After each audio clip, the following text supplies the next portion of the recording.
Can you tell us your name, please? Paul Mayhue. Huh? Paul Mayhue.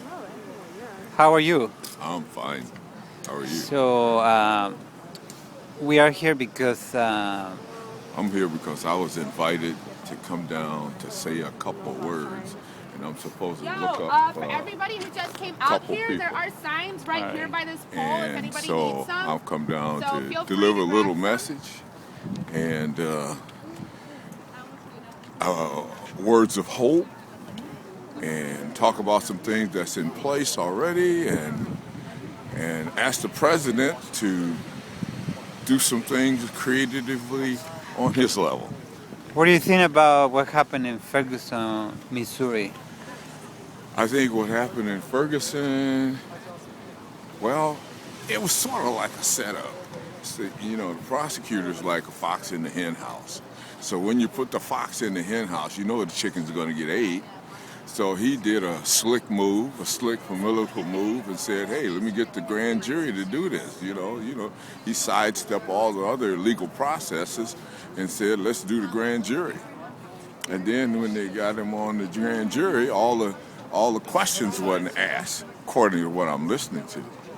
And so basically the skids were greased for it not to be an appropriate rendering of justice, if we call justice. So I think that what will happen is if the Department of Justice gets involved, we might get a real good thrashing out of what actually happened. There's a lot of different stories about what happened at the scene and what didn't happen at the scene. And I think that people really need to know exactly what happened at the scene. And what is you think there is police brutality in Grand Rapids, Michigan?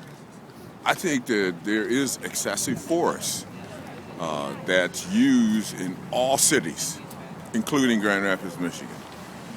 Excessive force.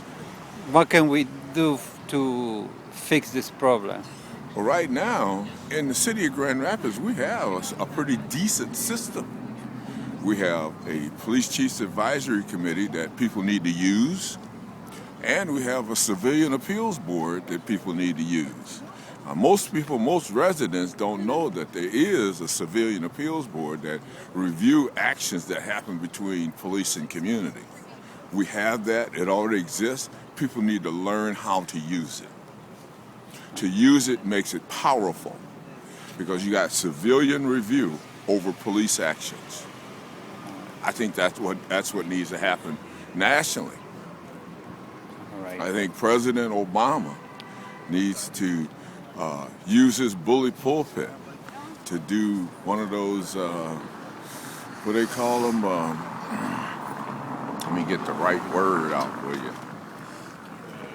He needs to use his bully pulpit to get the call on the president to get his executive order. An executive order. He needs to use his bully pulpit to call for executive order stating that the federal government has recommended that all states institute police review boards with subpoena power. And so that way that every city in this country can pull that legislation, that order down, and create civilian appeal.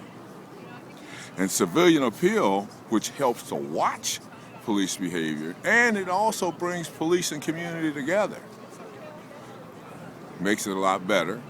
And then things can be discussed in a more, say, equal type manner. But, short of that, we're just flopping in the wind because there's all kind of legislation on the books to deal with everything that we want to deal with, except for police review. All right. Well, thank you very much. Okay.